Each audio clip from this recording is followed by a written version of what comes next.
آتی تھی پیچھے کر دی. حضرت علی کہا کرتے تھے میں نے دنیا کو 3 طلاقیں دے دی, اب میرے قریب آ ہی نہیں سکتے, غیر محرم ہو گئی میرے لیے دنیا میں. دور جا کے ایک مکان لیا, وہاں رہنے لگے.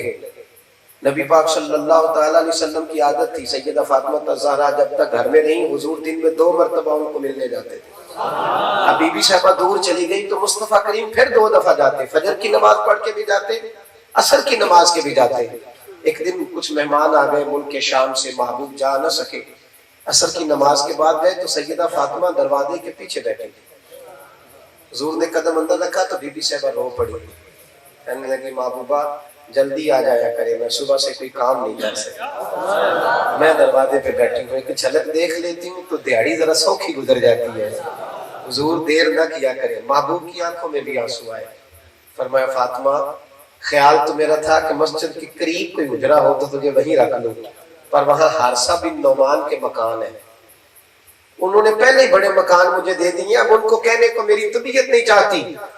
حضرت فاطمہ بھی روئی, محبوب کی آنکھوں میں بھی آنسو آئے, واپس آ گئے. وہ بات چلتے چلتے جناب حارثہ بن نعمان تک پہنچ گئی تو حضرت حارثہ بن نعمان نماز مغرب کے وقت ہی حاضر ہو گئے. محبوب کی بارگاہ میں یوں ہاتھ باندھ کے عرض کی, یا رسول اللہ مجھ سے زیادہ بھی خوش نصیب ہوگا جس کے مکان میں حسن اور حسین کھیلیں گے, مجھ سے زیادہ بھی خوش نصیب کوئی ہوگا جس میں گویا حضرت فاطمہ کی اولاد کھیلے گی. سیدہ پاک حضور میں نے مکان صاف کرا دیا, یہ کنجیاں لے کے حاضر ہوا. حضرت فاطمہ نے وہاں وقت گزارا. او میرے بھائی سن اور یاد رکھ, اب تو میں پیر ہوں, میرا بیٹا شہزادہ کہلائے گا. 7 10 مرید ہوتے ہیں, رومال پکڑنے والے اور جناب ٹیشو پیپر اٹھانے والا, جوتے اٹھانے والا, بڑے لمبے کھاتے ہیں. یہ لوگ کیسے جہاد کریں گے, ان کے لیے مشکل ہے, ان کو تو دھوپ بڑی لگتی ہے, 10 بندے تو پنکھا جلنے والے ہو, یہ کیسے میدان میں نکلیں. لیکن حضرت سیدہ فاطمہ نے اپنے بچوں کو سکھایا بھوکا رہنا, انہوں نے سکھایا تھوڑے پہ گزارا کرنا, انہوں نے سکھایا اپنے بچوں کو. مجھے یورپ سے ایک دوست نے فون کیا, کہنے لگا مولانا ناراض نہ ہونا, آپ لوگ باتیں کر دیتے ہیں, ہم سبحان اللہ کہہ دیتے ہیں, ہم لوگ ہم سے سوال جواب کرتے ہیں, اب ہمیں آپ کو پورا سمجھانا پڑے گا. میں نے کہا جناب آپ بات کیجئے, اگر میرے بس میں ہوا تو جواب دوں گا, اگر میرے پاس اس کا علم ہوا تو. کہنے لگا رمضان شریف میں جب ہم روزہ کھولتے ہیں نا, ایک روزہ رکھا ہوتا ہے سحری کر کے, اور جب روزہ کھولتے ہیں تو اتنی خستہ حالت ہو جاتی ہے, بلڈ پریشر اتنا لو ہو جاتا ہے کہ دل کرتا ہے 2 بندے پکڑ کے مسجد چھوڑ کے, حالانکہ صرف ایک روزہ رکھا ہے, سحری کر کے رکھا ہے. آپ علماء کہتے ہیں امام حسین نے 3 دن جو ہے وہ کھایا کچھ نہیں, پیا کچھ نہیں. انسان کا جو وجود ہے اس کی ضرورت ہے پانی, توجہ ہے میری بات پر, وجود کی ضرورت ہے پانی, کھانا وجود کی ضرورت ہے, ضرورت ہے وجود کی. اور آدمی کھائے پیے نہ, پھر آپ کہتے ہیں کہ 3 دن مسلسل نہیں پانی پیا, کھایا نہیں, اور پھر انہوں نے چڑھ کے بڑا لمبا چوڑا جہاد کیا. تو آپ مجھے عقلاً سمجھائیں یہ کیسے ہو سکتا ہے. تو میں نے کہا ایک تو اس کا روحانی جواب ہے, شاید تیری سمجھ میں نہ آئے پر میں دے دیتا ہوں. اعلیٰ حضرت فرماتے ہیں کہ تیری نسل پاک میں ہے بچہ بچہ نور کا, تو ہے عین نور تیرا سب گھرانہ نور کا. ایک تو یہ جواب ہے, لیکن تو چونکہ عقل کی بات کر رہے ہو سکتا ہے تیری سمجھ میں نہ آئے. میں نے کہا ایک بات بتا, جو بندہ بچپن سے آتی ہو 3 دن بھوک کاٹنے کا, جو بندہ بچپن سے آتی ہو مہینہ مہینہ کھجور پہ گزارا کر دے, اس کے بارے میں تیرا کیا خیال ہے. کہنے لگے کس طرح. میں نے کہا وہاں پڑھ لو امام راضی کی تفسیر کبیر, وہاں پڑھ لو, کہیں نیٹ سے ڈاؤن لوڈ کر لو, دیکھ لو, پڑھ لو. امام راضی کہتے ہیں کہ روزہ رکھا سیدہ فاطمہ نے, میں اس کی تفصیل میں نہیں جاتا, سبب کیا بنا, روزہ رکھا, منت مانگی تھی, روزہ رکھا. اسی منت بھی دیکھ دی مننے ہیں, جدوں بھی مننے ہیں, دیکھ دی منت بھی مننے کرو, تے روزیاں دی بھی مننے کرو, تے سپاریاں دی بھی مننے کرو. تہاڈی مہربانی, آپ مہربانی کرے قرآن شریف پڑھنے کے لیے, اسے پڑھا کر. 3 روزے کی منت مانی تو سیدہ فاطمہ صبح اٹھی سحری کرنے کے لیے, مولا علی شیر خدا اٹھے. سحری کس سے ہوئی, کھجور اور پانی سے. وہ اٹھی تو دونوں شہزادے بھی اٹھ گئے. عمریں کتنی تھی, امام حسین کی عمر 7.5 سال اور امام حسن کی 8.5 سال. ساڈا تے بال ساری عمر بڑا ہوندا ہی نہیں, 21 سال کو بھی اماں کہتی ہے یہ تے بچہ ہے, تو کس دن بڑا ہونا اس میں.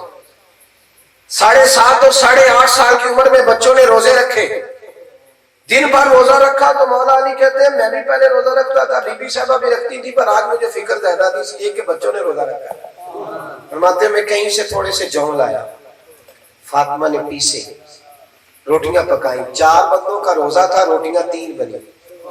ساری تفسیر کبیر میں آپ کو ملے. فرماتے 3 روٹیاں بنی، تھوڑا سا سرکہ، تھوڑی سی کھجوریں، پانی کے چند پیالے، سامنے روزہ رکھا. آپ کو پتہ ہے جب عین افطار کا ٹائم ہوتا ہے تو آخری 10 منٹ گزرتے ہی نہیں، وہ ایسے لگتا ہے جیسے سوئی رک گئی ہے، وہ چلتی نہیں آگے، بڑا کڑا سا وقت محسوس ہوتا ہے. عین اس ٹائم جب افطار کا وقت آیا، انتظار ہو رہا تھا، دروازے پہ کسی مانگنے والے نے آواز دی. ادھر دیکھو میری طرف. سخی وہ تھوڑی ہوتا ہے جس کے پاس 1.25 کروڑ روپیہ ہو تو سخاوت کرے. وَيُكْسِرُونَ عَلَىٰ أَنفُسِهِمْ وَلَوْ كَانَ بِهِمْ خَصَاصَةٌ. اللہ فرماتے ہیں سخی وہ ہوتا ہے جو اپنا نقصان کر کے بھی سخاوت کرتا ہے. میری طرف دیکھیں، میری بات پہ توجہ کریں، وہ سخی ہوتا ہے. اس لیے میاں صاحب نے کہا تھا مالا والے سخی نہیں ہوتے، مالا والے سخی نہیں ہوتے. اگر وہ مالا والے نے وہ سخی ہوتے تو پھر مال جمع ہی نہیں سی ہونا. وہ جو سٹاک پیچھے لگا ہے اس کا مطلب ہے کہ سخی مالا والے سخی نہیں ہوتے. سخیاں کول مال نہیں ہوتا، ایتھے اوتھے دوویں جان نہیں، سخی کنگال نہیں ہوتا. تو جناب فاطمہ الزہرا کے دروازے پہ دستک دی اور مانگنے والے نے کہا کہ میں قیدی ہوں. میں نظر آ رہا ہوں آپ حضرات کو؟ آپ بھی ماشاءاللہ مجھے نظر آ رہا ہے. جب پیچھے دیکھتے ہیں تب بھی مجھے نظر آتے ہیں کہ کتنے اور پہ بندہ ہے. تو اس لیے میری طرف دیکھیں تھوڑی دیر، تاکہ میں بات کو تھوڑی دیر میں مکمل کر دوں. یہ جو مشینیں ہوتی ہیں یہ بند بھی ہوتی ہیں، آن بھی ہوتی ہیں. اس لیے اقبال نے ان پر بڑی تنقید کی ہے. اقبال کہنے لگے دل کے لیے موت ہے مشینوں کی حکومت، احساس مروت کو کچلتے ہیں یہ آلات. بہرحال میں کسی طرف جانا ہی نہیں چاہ رہا، یہیں رہنا چاہ رہا ہوں جہاں ہوں. بھائی قیدی نے دروازے پہ دستک دی تو بی بی صاحبہ نے مولا علی کی طرف دیکھا، شیر خدا نے سیدہ پاک کی طرف دیکھا. کہتے ہیں ہم دونوں ابھی فیصلہ کرنے ہی والے تھے کہ حسن اور حسین سارا کھانا اٹھا کے باہر دے دیا، کوئی مسئلہ نہیں، پانی سے گزارا کر لیں گے، کھجور کھا لیں گے. اگلے دن پھر روزہ رکھا. عین افطار کا وقت آیا تو دروازے پہ پھر مانگنے والا آیا. اس نے کہا میں مسکین ہوں، کسی نے مجھے بتایا کہ وہ جو دروازہ ہے نا وہاں سے کوئی خالی نہیں جاتا. بھوک نے ستایا ہے تو عین وقت پھر ان کو دے دیا کھانا. تیسرا دن حسن اتفاق دیکھیے، تیسرا دن امام راضی کے جملے آپ فرماتے ہیں کہ جب آ گیا نا افطاری کا وقت، 4 کے روزے ہیں، جب وقت آ گیا نا فرماتے ہیں مجھے یوں لگتا ہے کہ حسن اور حسین دروازے کی طرف دیکھ رہے ہیں کہ آیا کوئی نہیں لینے والا. ہم نے تو تیاری کر لی ہے، اب تنگی یہ داماں پہ نہ جا اور بھی کچھ بات، آیا نہیں لینے والا، ہم نے تو تیاری کہتے رکھا ہوا تھا. این افطار کا وقت آیا تو دروازے پہ بولنے والا بولا. اس نے کہا مصطفیٰ کے گھرانے والوں میں یتیم ہوں، اگر میری ماں اور میرا باپ ہوتے تو میں کسی کے دروازے پہ تو نہ ہوتا. تو امام حسن اور حسین نے کھانا اٹھایا تو آنکھیں آنسوؤں سے بھری ہوئی. یتیم کو دیکھ کے واپس آئے تو دل کو سکون ہوا. پھر اسی کھجور اور پانی سے روزہ، 3 روزے مسلسل بڑی ہلکی غذا. اور جب وہ کھا کے تینوں افطار کر کے تینوں حضرت مولا علی، حسنین، کریمین تینوں مسجد میں نماز پڑھنے گئے. کہتے ہیں پہلا قدم ہی رکھا تھا محبوب نے چہرہ دیکھا اور غیب کی کنجیاں رکھنے والے محبوب فرمانے لگے علی تیرا، فاطمہ اور حسن اور حسین کا 3 دن کا عمل خدا کو بھی بڑا پسند آیا ہے اور محمد مصطفیٰ کو بھی بڑا پسند آیا ہے. اپنے بچوں کی تربیت کریں، انہیں تھوڑے پہ گزارا کرنا سکھائیں تاکہ دوڑ کچھ ختم ہو. انہیں سکھائیں کہ رضی اللہ عنہم ورضوا عنہ. صرف یہی ضروری نہیں کہ اللہ بندے سے راضی ہو، اللہ فرماتے ہیں یہ بھی ضروری ہے کہ بندہ بھی اپنے اللہ سے راضی ہو. اللہ نے جو اسے دیا ہے بندہ اس پر راضی. ذالک الفوز العظیم، یہ کامیابی ہے. مہربانی فرمائیں اہل بیت نبوت نے چاہیے ٹریننگ تھی. اس طرح بات آ دیکھیں نا، اس مجمع میں کوئی غریب سے غریب آدمی اٹھ کے نہیں بتا سکتا کہ میری بیٹی اتنا کام کرتی ہے کہ اس کے ہاتھوں پہ چھالے پڑ گئے. بتا سکتا ہے کوئی؟ پھر بھی ساری بیٹیاں دکھی ہیں، ہر گھر سے رونے کی آواز آ رہی ہے، پھر بھی پنچایت بیٹھی ہوئی ہے، پھر بھی سارے تکلیف میں. ہر گھر میں آزمائش ہے، جھگڑا ہے، رٹا ہے، لڑائی ہے، بھاگ دوڑ. برتن دھونے والی بی بی اور ہے، جھاڑو دینے والی اور ہے، اور ہفتے کے بعد کپڑے دھونے والی اور ہے، پھر بھی گھر میں لڑائی نہیں ختم ہوتی. سنو اور یاد رکھو یہ صحیح بخاری ہے. اصل میں ہم پتہ نہیں کہاں چلے گئے ہیں، اپنے آپ کو کس آزمائش میں مبتلا کر لیا. سنو بخاری حضرت فاطمہ الزہرا نے نا چھالے دکھائے نبی پاک. مجھے بتاؤ میری اور آپ کی بیٹی, میں کہا کرتا ہوں کہ بیٹی رات کو ٹیلی فون پہ صحیح بات نہ کرے تو ابا کو ساری رات نیند نہیں آتی. پتہ نہیں تھی ان کی یا بولی نہیں تھی, تو بی بی صاحبہ نے چھالے دکھائے. تو حضرت عائشہ کہتے ہیں حضور کی آنکھوں میں چمکتے آنسو میں نے اپنی آنکھوں سے دیکھے. چھالے دکھا کے کہا حضور آٹا بھی گوندتی ہوں, کپڑے بھی دھوتی ہوں, جھاڑو بھی دیتی ہوں. شہزادی یہ کون ہے؟ شہزادیاں نہ بناؤ بچیوں کو, انہیں اپنے خامد کی فرما بردار بناؤ.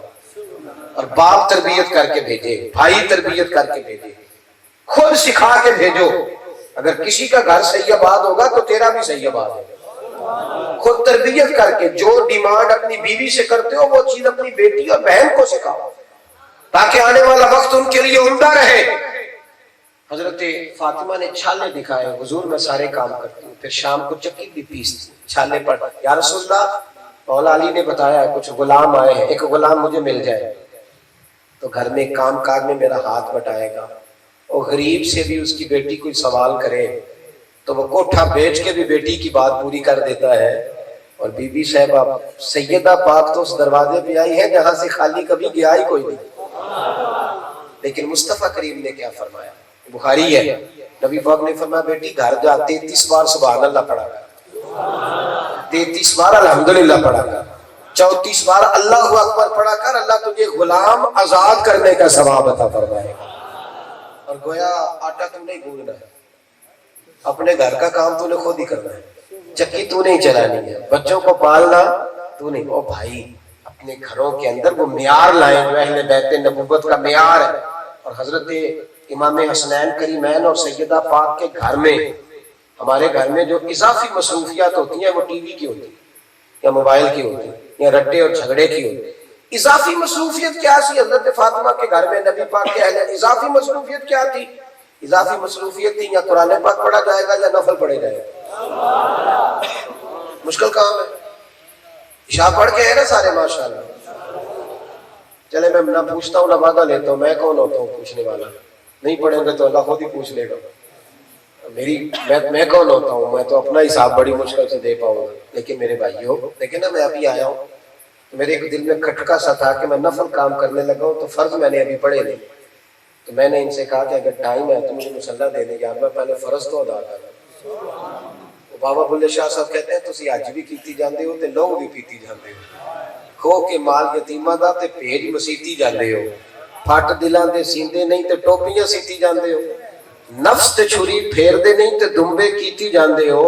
اور دیکھیں درویش کی بات, کہنے لگے فرض پلائی بیٹھے ہو تے نفلہ نیتی جاندے ہو, فرض پلائی بیٹھے ہو تے نفلہ نیتی جاندے ہو. او دسو تے صحیح بلے شاہ نو ایک ہی کیتی جاندے ہو, سمجھاؤ تو صحیح کدھر جا رہے ہو. تو میرے بھائی نفل پڑھتے تھے کثرت سے.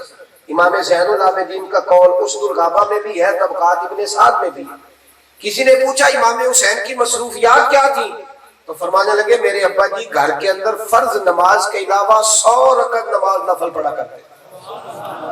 جو 10 محرم کو فجر بھی نہیں پڑھتا وہ کہتا ہے کہ اگر دیگ پکا کے میں فارغ ہو گیا. میں پوری دیگ پکائی ہے جی باسمتی تھی امام حسین نے. وہ خدا کے بندے فجر تو نے پڑھی کوئی نہیں, زور کے وقت تو غائب تھا, عصر کے وقت تو اللہ جانے کہاں تھا. امام حسین کا پیغام عبادت بڑی کی, قرآن پاک سے پیار بڑا کیا. امام علی مقام نے سخاوت بڑی کی.